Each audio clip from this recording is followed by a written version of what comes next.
Sometimes the loneliest person in the room is the one everyone believes has everything.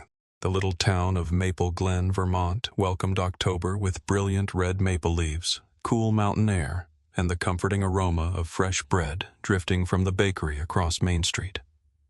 Life moved slowly there, measured not by stock prices or business meetings, but by friendly waves, familiar faces, and neighbors who still remembered birthdays without checking a calendar. Owen Carter had always believed that was enough. At 40 years old, the white American single father had built a quiet life for himself and his 9-year-old daughter, Mia. His woodworking shop stood beside their modest farmhouse at the edge of town, where handcrafted dining tables, rocking chairs, and cedar bookshelves slowly took shape beneath his patient hands. Every piece of furniture carried something machines could never produce: time, care, and a small part of the craftsman who built it. That Saturday morning, sunlight poured through the workshop windows, catching tiny particles of cedar dust floating like golden snow. Owen carefully polished the smooth edge of a 6-seat oak dining table commissioned by an anonymous customer who had insisted on paying in full before construction even began. The order had surprised him. Few families in Maple Glen needed such a large table anymore. "Dad, do you think 6 people will really eat here?" Mia asked while sketching little flowers onto a scrap piece of paper beside his workbench. Owen smiled without looking up. "I hope so. What if only one person lives there?" she continued. "Then I hope they expecting company someday." Mia grinned before returning to her drawing, satisfied with the answer only a child could accept so easily. Just before noon, the small bell above the workshop door chimed softly. Owen wiped the sawdust from his hands before looking toward the entrance. A woman stepped inside wearing simple blue jeans, a cream-colored sweater, brown leather boots, and a lightweight tin coat. Her shoulder-length chestnut hair moved gently with the autumn breeze as she quietly closed the door behind her. Nothing about her appearance suggested extraordinary wealth. She looked like someone trying not to be noticed. Yet there was an unmistakable grace in the way she observed the workshop, lingering over every handcrafted chair, every wooden shelf, and every unfinished project with genuine admiration rather than casual curiosity. She slowly approached the nearly finished dining table, resting her fingertips lightly against the smooth oak surface. Her expression softened in a way Owen could not quite explain. It was not excitement. It was longing. Mia looked up from her drawing and studied the stranger with innocent honesty. The woman turned with a gentle smile. "Yes." Mia tilted her head. "Why do you look sad in a shop full of beautiful homes?" Owen immediately set down his sanding block. "Mia, that is a very personal question." "I know," Mia answered quietly, "but she looks like she wants to cry." The woman stood completely still for a brief moment before letting out the smallest laugh, one that sounded more surprised than amused. She looked around the workshop once more before answering in a calm voice that carried both warmth and hidden sorrow. "Because sometimes a house can be beautiful," she said softly, "and still remind someone they have never truly found a home." Silence settled gently over the room. Even the ticking wall clock seemed louder than before. Owen met the stranger's eyes for the first time, seeing not confidence or wealth, but quiet loneliness carefully hidden beneath practiced composure. Something told him she had spent years pretending to be stronger than she really felt.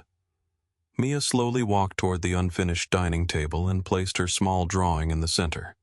It showed a family of 3 sitting around a large wooden table beneath a bright yellow sun. "Maybe," she whispered with complete sincerity, "the empty chairs are just waiting for the right people." The woman stared at the drawing, and for the first time in many years, Caroline Bennett, the white American chief executive officer whose face appeared on magazine covers across the country, felt tears threaten to reveal a secret she had spent her entire adult life trying to hide. Caroline remained standing beside the unfinished dining table long after the conversation had ended, her fingertips resting lightly against the smooth oak, as though the wood itself carried a kind of peace she had been searching for. Owen quietly returned to his workbench without pressing her with questions. He had learned years earlier that people revealed their burdens only after discovering they would not be judged for carrying them. Mia climbed onto a wooden stool, swinging her legs while watching Caroline with open curiosity rather than suspicion. Finally, Caroline smiled gently. "I would like to order a dining table."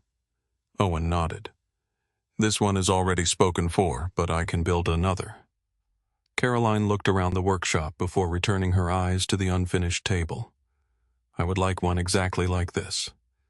6 chairs. Owen picked up a pencil and a small order notebook. "Oak or walnut? Oak natural finish or darker stain?" "Natural." He wrote each detail carefully before asking the final question. "When do you need it?" Caroline hesitated for only a moment. "There is no rush." Owen looked up with a friendly smile. "Most customers are usually in a hurry," Caroline answered softly. "Some things are worth waiting for." Mia tilted her head. "Will your family be eating there for Thanksgiving?" Caroline looked toward the little girl before quietly lowering her eyes.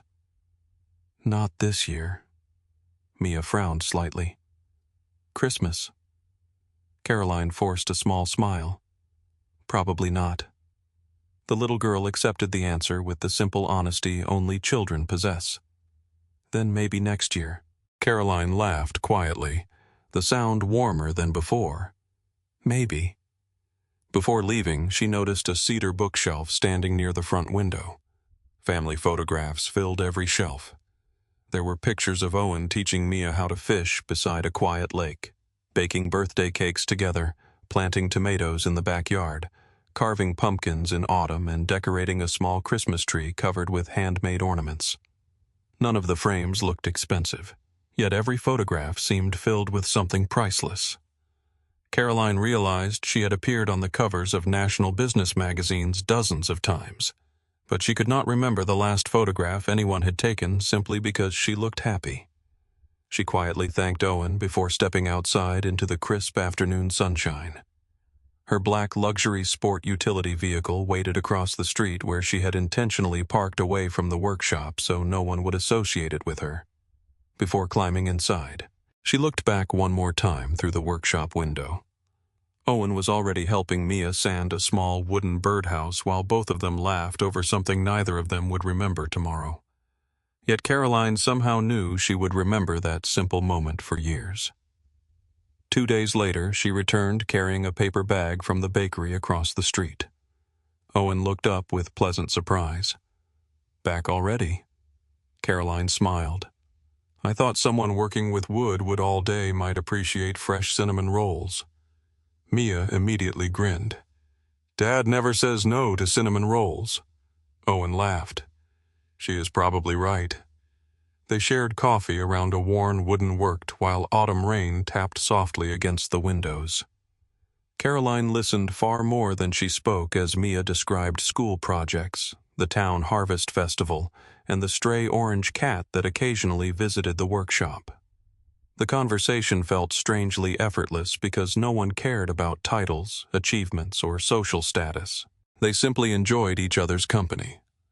When Caroline finally prepared to leave, Owen handed her a small piece of smooth cedar, no larger than her hand. "It is not finished yet," he explained. "But every table begins with a single piece of wood that someone chooses not to overlook." Caroline accepted the cedar with unexpected gratitude. She drove away holding it carefully on the passenger seat, unaware that for the first time in many years, she was no longer counting business opportunities or investment projections during the drive back to her hotel. Instead, she found herself wondering whether 6 empty chairs could still become the beginning of the family she had secretly imagined every time she closed her eyes. By the end of the week, Caroline had found more reasons to drive back to the woodworking shop than any reasonable customer should have needed. She asked about the grain of the oak, the shape of the table legs, the finish on the chairs, and the smallest details that most buyers would have ignored. Owen answered every question with quiet patience, never rushing the conversation or treating her curiosity as unusual. He believed that people who cared about craftsmanship were really searching for something deeper than furniture. They were searching for permanence in a world where almost everything else disappeared too quickly.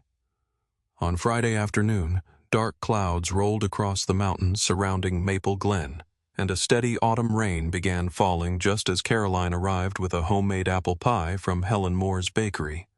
Mia opened the workshop door before Caroline even knocked. "You came back again," she said with a bright smile. Caroline laughed softly. "I hope that is all right." "It is," Mia replied. "Dad says good people are always welcome." Owen looked up from the workbench, smiling as he brushed cedar dust from his hands. "The rain might stay for a while. You are welcome to wait here until it slows down." Caroline glanced toward the windows where heavy rain blurred the view of Main Street. "I think I will accept that invitation." Hours passed more quickly than anyone expected. Mia worked on a school art project at the corner table while Owen carefully assembled one of the dining chairs. Caroline quietly watched the process with genuine fascination.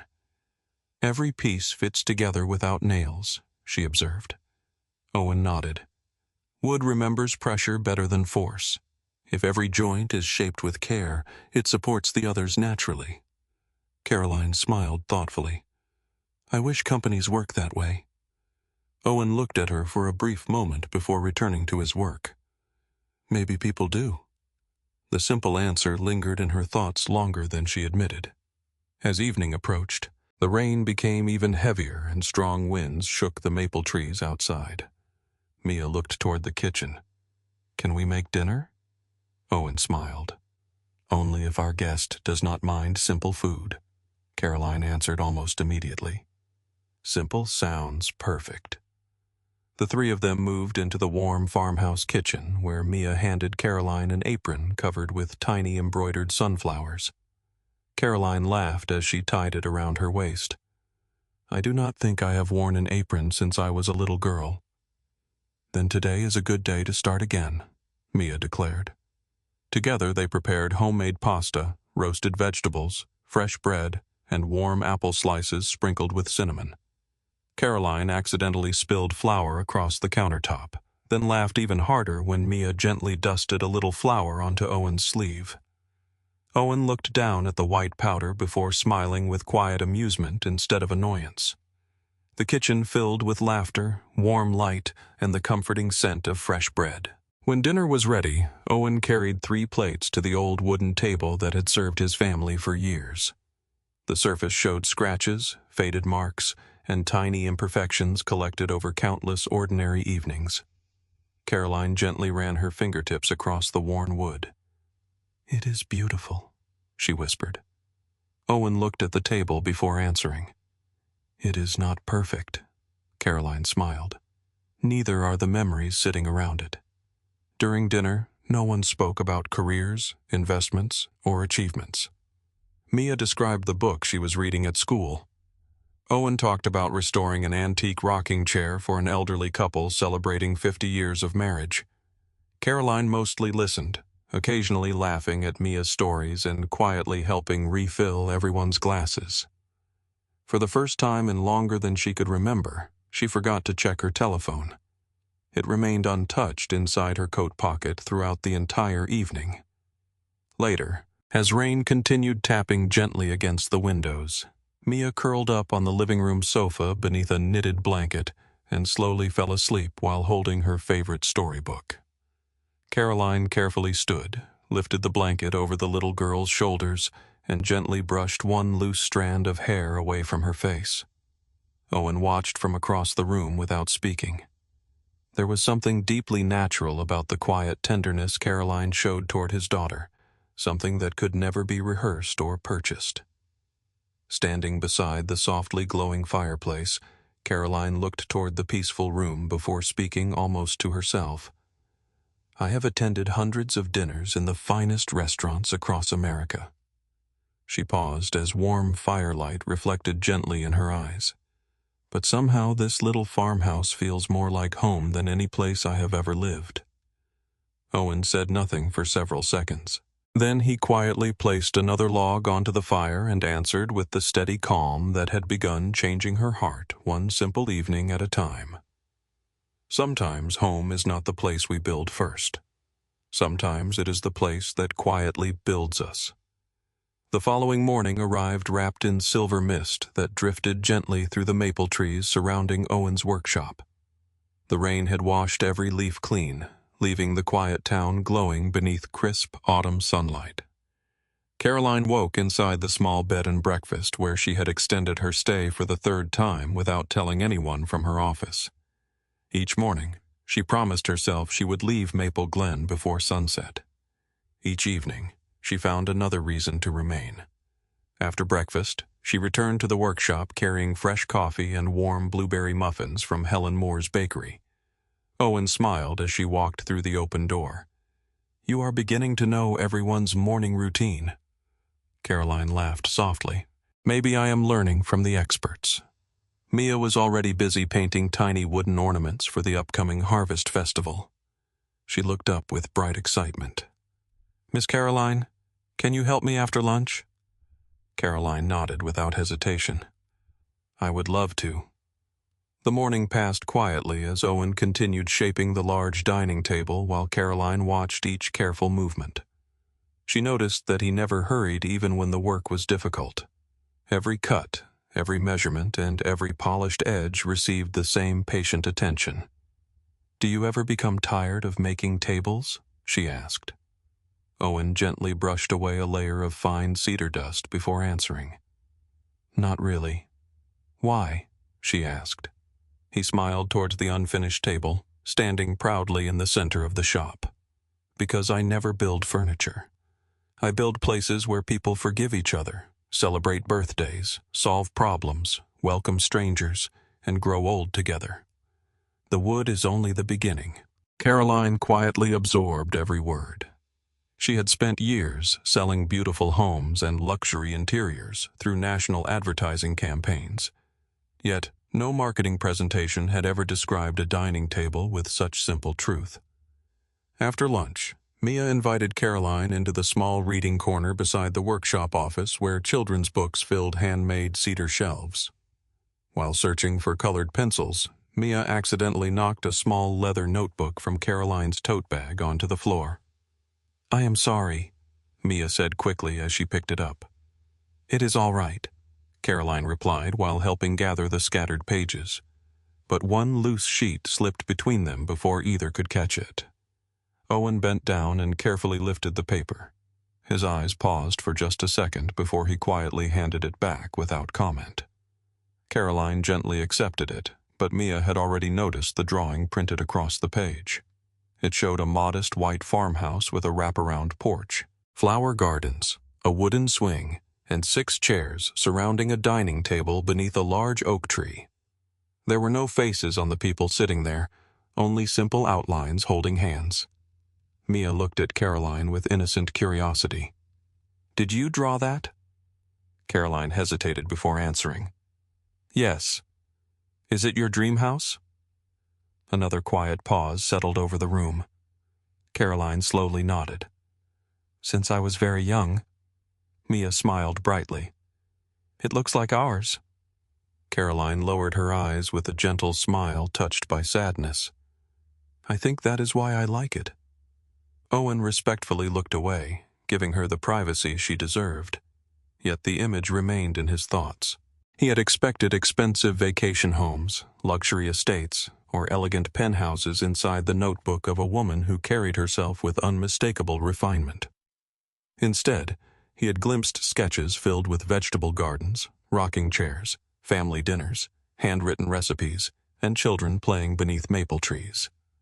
As the afternoon sunlight stretched across the workshop floor, Caroline quietly placed the notebook back into her bag, believing no one had truly understood what it contained. But Owen already had. He realized she was not chasing a dream hidden somewhere in the future. She was quietly grieving a life she had convinced herself she would never be allowed to have. While Mia returned to painting tiny wooden pumpkins, Owen gently rested one hand on the unfinished dining table before speaking in a calm voice that carried no judgment. Sometimes the hardest thing to build is not a house. Caroline looked toward him with questioning eyes. He smiled gently. Sometimes it is believing we deserve to walk through the front door. Those words followed Caroline all the way back to the quiet bed and breakfast that evening, echoing more loudly than every business award, boardroom applause, or magazine headline she had ever received. Saturday evening arrived with the golden colors of Maple Glen's annual Harvest Festival spreading across the town square. Handmade lanterns hung from maple branches.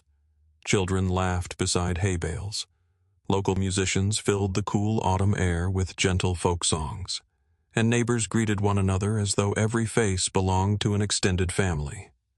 Owen closed the workshop early so he and Mia could help Helen prepare wooden display stands for the local artisans. Caroline arrived quietly wearing blue jeans, a cream sweater, and a light brown jacket, hoping to enjoy one ordinary evening without anyone recognizing who she truly was. Mia ran toward her with an excited smile. "You came?" Caroline smiled back. "I promised I would." The three of them wandered through the festival together, sampling homemade apple cider, watching children carve pumpkins, and admiring handcrafted quilts displayed beneath rows of glowing lights. For a few peaceful hours, Caroline forgot the conference calls waiting on her telephone and the endless responsibilities waiting hundreds of miles away. She was simply another visitor enjoying a small town that somehow felt more familiar than the city she had lived in for years. As the evening grew darker, the mayor welcomed everyone to the community stage for a presentation celebrating local businesses. A large electronic screen rose behind the stage to display photographs of Maple Glen throughout its history. Suddenly, the cheerful music faded, replaced by a polished corporate presentation that no one in town had expected. The screen displayed architectural renderings of a massive retail development plan just outside Maple Glen. Elegant storefronts, modern parking structures, and luxury shopping districts appeared one after another. Then a familiar face filled the enormous screen. Caroline stood confidently in a tailored navy business suit, delivering a recorded message filmed months earlier. At Bennett Lifestyle Group, we believe every community deserves access to exceptional living experiences. The cheerful festival fell completely silent. Owen slowly turned toward Caroline, confusion replacing the quiet trust that had been growing between them. Mia looked from the screen to the woman standing beside her, unable to understand why the gentle friend who baked bread and painted wooden ornaments suddenly appeared like someone entirely different. Whispered conversations spread quickly through the crowd. "That is her. She is the chief executive officer. Her company has been buying land around town. They want to replace local businesses." Caroline's face lost all color. She had never intended for the announcement to happen there or in that way. Before she could explain, 3 black sport utility vehicles quietly entered the edge of the town square. Several professionally dressed executives stepped out, followed by Charles Whitman, chairman of the Bennett Lifestyle Group Board, and Margaret Bennett, Caroline's elegant mother. Charles walked directly toward Caroline with practiced confidence. "There you are," he said loudly enough for nearby residents to hear. "The board has been looking everywhere." Caroline's expression hardened. "This is neither the time nor the place." Charles glanced briefly toward Owen before offering a polite smile that carried no warmth. "I apologize if our chief executive officer has become distracted during an important acquisition." The single word lingered in the air. Distracted, Owen quietly lowered his eyes, understanding immediately what Charles believed about people like him. Mia tightened her grip on Owen's hand. Margaret stepped closer to Caroline and spoke softly, though the silence around them allowed nearly everyone to hear. "Your future is not here," Caroline answered without hesitation. "You do not get to decide where my future is."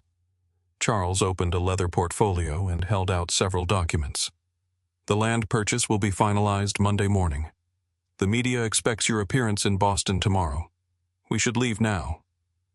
Owen remained completely calm. He looked at Caroline, then at the enormous screen, still displaying her corporate image above the stage. "You never told me who you really were." Caroline's eyes filled with quiet regret. I wanted you to know me before you knew my title." Owen nodded slowly, his voice steady despite the disappointment in his heart. "You did not lie about your name." He paused as autumn leaves drifted silently across the empty stage. "But you never told me why you came to Maple Glen." No one spoke after that. Even the festival lights seemed dimmer as Caroline stood between the life she had spent years building and the family she had only just begun to imagine. Realizing that the truth she had delayed had finally arrived, and it had chosen the most painful moment possible. The festival ended far earlier than anyone had expected. Families quietly gathered their children. Local musicians packed away their instruments, and conversations faded into uneasy silence as the lights around Maple Glen slowly went dark. Owen drove home with Mia beside him, neither of them speaking during the short trip. The little girl stared out the truck window, watching autumn leaves tumble across the empty streets. Finally, she looked toward her father. Was she pretending the whole time? Owen kept both hands on the steering wheel before answering. "I do not think she pretended to care about us." Mia lowered her eyes. "Then why did she not tell us?" Owen took a slow breath. Sometimes people hide the truth because they are afraid of losing something before they even have it. Mia nodded quietly, but neither of them felt comforted by the answer. Across town, Caroline stood alone beside her black sport utility vehicle while Charles Whitman waited impatiently. "The aircraft leaves in 45 minutes, he said firmly. "The board expects you in Boston before midnight." Caroline looked toward the quiet streets leading to Owen's farmhouse. "I need 5 minutes." Charles shook his head. "You have already given this town far more time than it deserves." Caroline turned toward him with steady confidence. "No, I gave this town the first honest days I have had in years." Without waiting for permission, she drove directly to the workshop. Warm light still glowed through the windows, but Owen was standing alone inside, quietly brushing sawdust from the nearly completed 6-seat dining table. He heard the door open, yet continued working for several seconds before looking up. Caroline stood just inside the doorway, her eyes filled with regret. Neither of them moved. Finally, Owen spoke. "Was any of it real?" Caroline answered immediately. "Every moment." "Then why did the truth arrive from a billboard instead of from you?" His voice remained calm, but every word carried quiet disappointment rather than anger. Caroline slowly walked toward the unfinished table.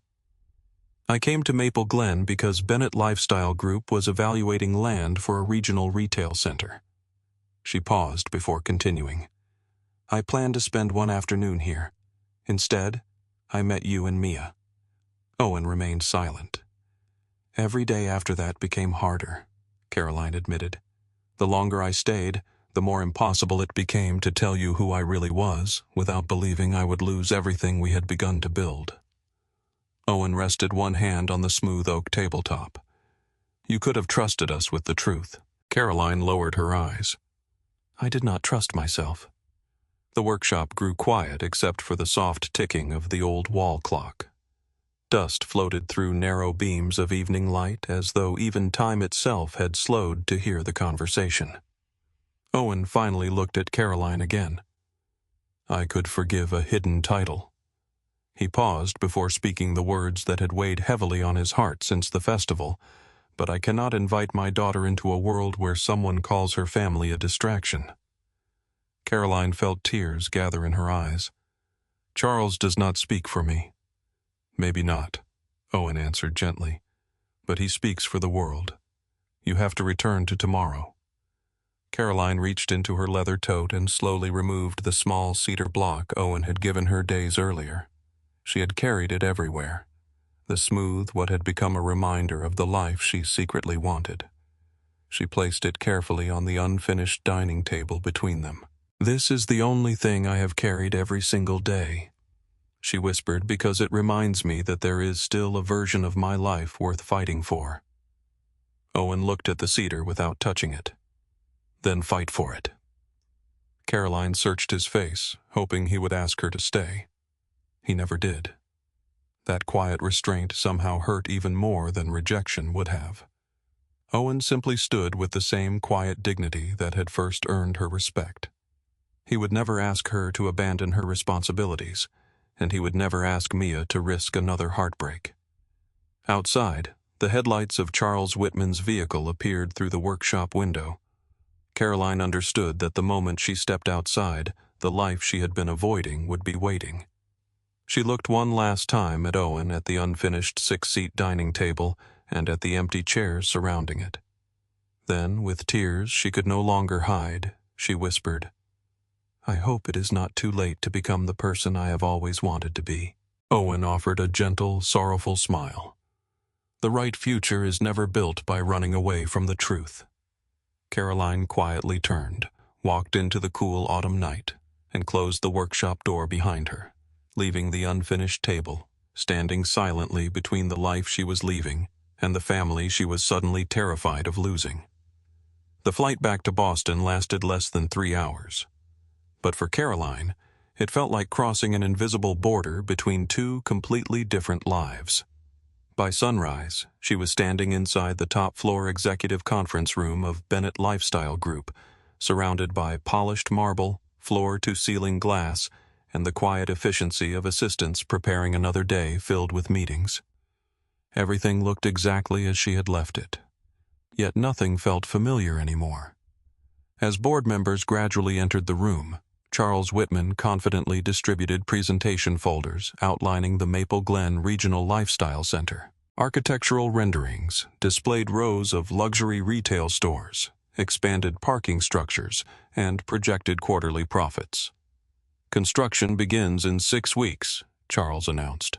"Local acquisitions are already progressing according to schedule."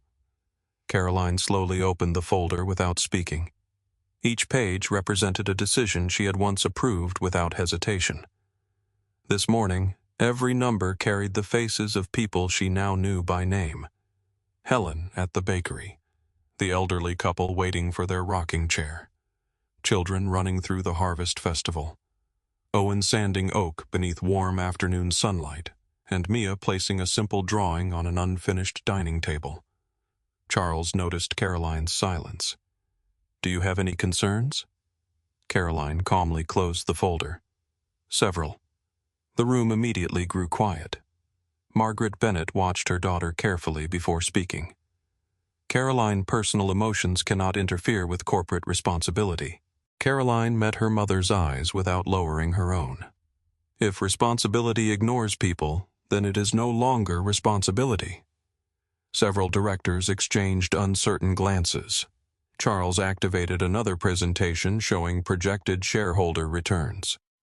The Maple Glen development increases long-term revenue by nearly 18%. Caroline remained composed at the cost of dozens of locally owned businesses that have served their community for generations. Charles answered immediately. "Progress always requires change." Caroline replied just as calmly. "Progress should never require forgetting who pays for it." The discussion continued for nearly 2 hours. Financial models appeared across enormous screens while legal advisors reviewed contracts already prepared for approval. Yet, Caroline found herself noticing something she had overlooked for years. Every graph measured profit, none measured trust. Every chart calculated expansion, none calculated belonging. During a brief recess, she returned alone to her private office overlooking Boston Harbor. Waiting on her desks at the completed 6-seat oak dining table Owen had quietly arranged to have delivered before learning the truth. It had arrived while she was traveling, carefully assembled inside the spacious executive penthouse connected to her office residence.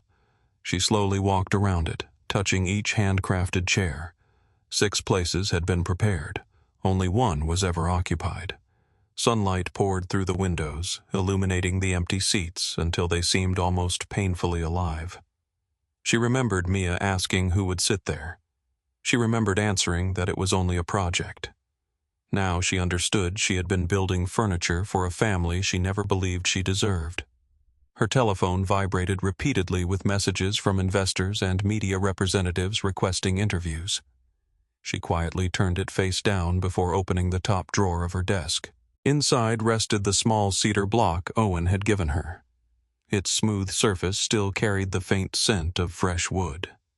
She closed her eyes for a long moment, remembering the peaceful workshop where titles had never mattered. A gentle knock interrupted the silence. Margaret entered without waiting. She looked first at the dining table, then at her daughter. "This is becoming unhealthy," Caroline answered softly. "No. Pretending I never wanted this was unhealthy." Margaret folded her arms. "You have spent your entire life building an extraordinary career." Caroline nodded. "Yes. Do not throw it away because of one small town." Caroline looked around the enormous office before returning her gaze to the empty chairs. "I'm not trying to leave my career behind." She paused before speaking with quiet certainty. "I am trying to build a company worthy of the families it claims to serve." Margaret said nothing.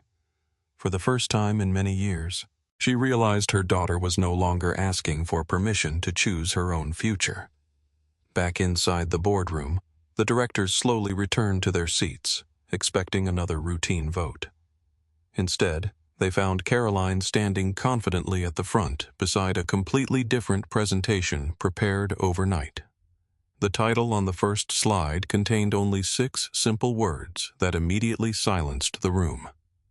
Community before convenience. As Charles slowly looked up from his notes, he realized the woman sitting at the head of the table had finally stopped leading from fear and had quietly begun leading from truth. The boardroom remained silent as Caroline advanced to the first slide of her new presentation. Instead of projected revenue charts, the screen displayed photographs of Maple Glen taken during her stay. There were family-owned stores, the bakery on Main Street, children laughing beneath autumn trees, and local craftsmen working with patient hands. The final image showed an unfinished oak dining table surrounded by 6 empty chairs. No company logo appeared anywhere on the screen. Charles Whitman slowly folded his arms. "This is not an emotional seminar," he said evenly. "This is a corporate board meeting." Caroline met his eyes without hesitation. "Exactly." She pressed the remote again, revealing detailed financial projections prepared overnight. "The original development removes locally owned businesses. My proposal creates partnerships with them." The directors leaned forward with growing curiosity. "Instead of replacing communities," Caroline continued, "we will invest in them. Bennett Lifestyle Group will purchase handcrafted furniture, local decor, and regional products directly from independent businesses across America.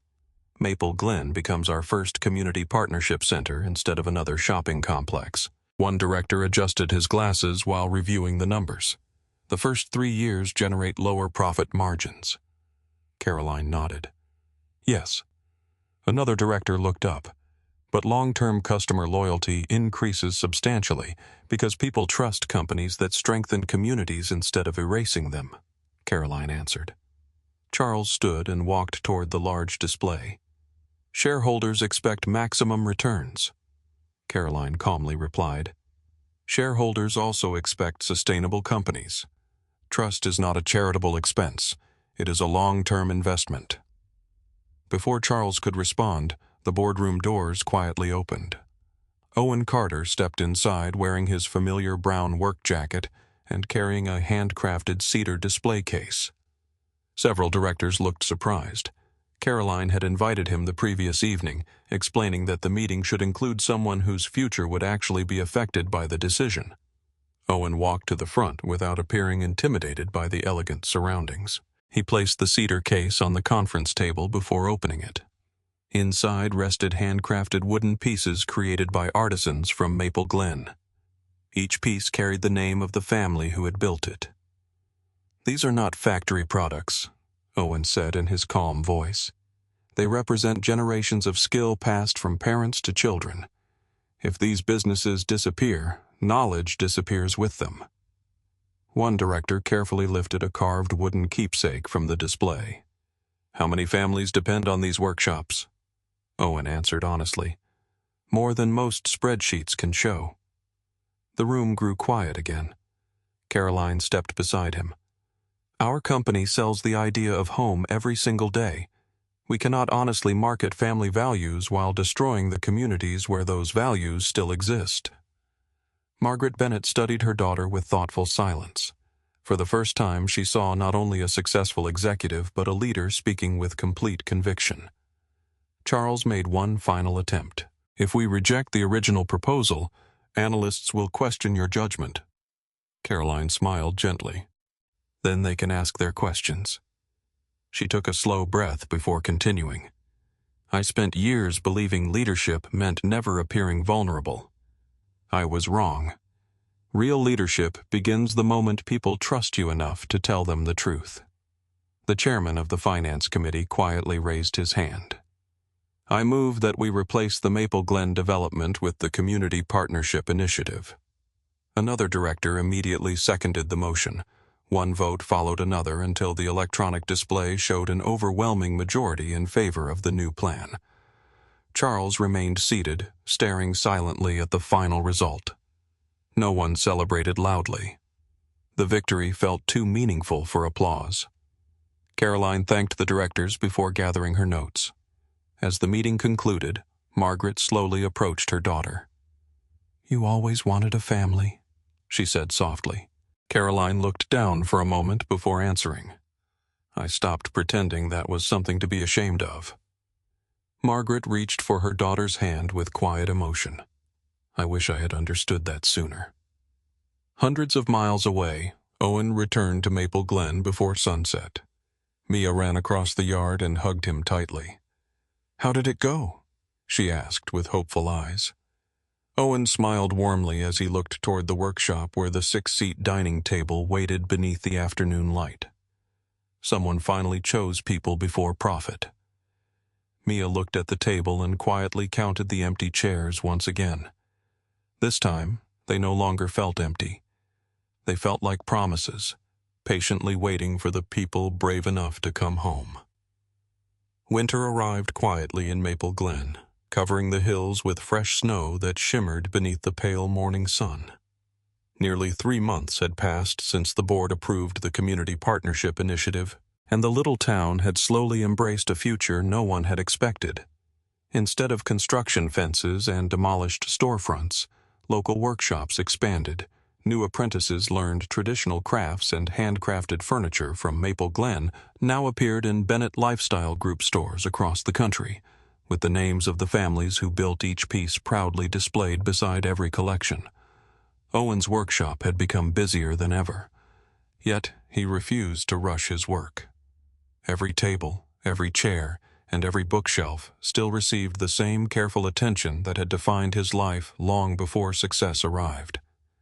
Mia often smiled whenever visitors asked why each piece seemed different.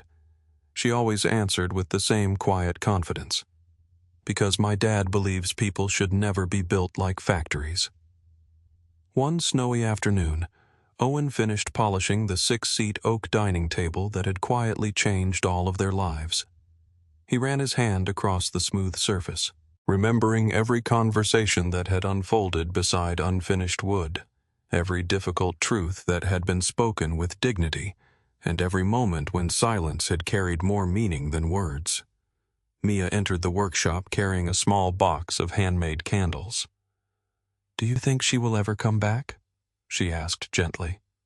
Owen smiled without certainty. Sometimes the people who truly belong find their way home when they are finally ready. Before another word could be spoken, the familiar sound of tires rolling slowly across the snowy driveway reached the workshop. Owen looked through the window and saw a single dark sport utility vehicle stop beside the old maple tree. No assistant stepped out. No security team followed. Caroline opened the driver's door wearing a warm wool coat, blue jeans, brown boots, and a knitted scarf, carrying nothing except one overnight bag and a small cedar block that had never left her desk. She walked toward the workshop with calm determination. Owen quietly opened the door before she could knock. For a few peaceful seconds, neither of them spoke. Snowflakes drifted softly between them while the scent of cedar floated through the warm air inside the workshop. Finally, Caroline smiled with quiet emotion. "I finished everything that needed finishing." Owen looked into her eyes. And what about the things that really mattered? Caroline slowly held up the small cedar block. I finally chose them. Mia came running from the farmhouse before throwing her arms around Caroline with joyful laughter. Caroline knelt immediately and embraced her just as warmly. I missed you, Mia whispered. I missed both of you every single day, Caroline answered honestly. As evening settled over Maple Glen, the three of them walked into the farmhouse together. The familiar smell of homemade soup filled the kitchen while soft music played from an old radio resting on the windowsill. In the center of the dining room stood the 6-seat oak table, now completely finished. 3 handmade ceramic plates had already been placed side by side. Caroline looked at the remaining empty chairs before smiling through grateful tears. You only set 3 places, she said softly. Mia shook her head with a playful smile. The other chairs are not empty. Caroline looked at her with curiosity. Owen gently pulled out a chair for Caroline before answering. They are waiting. Waiting for what? She asked. Owen smiled with the same quiet dignity that had first drawn her heart toward him. For birthdays we have not celebrated yet. For friends who will always be welcome. For family still growing.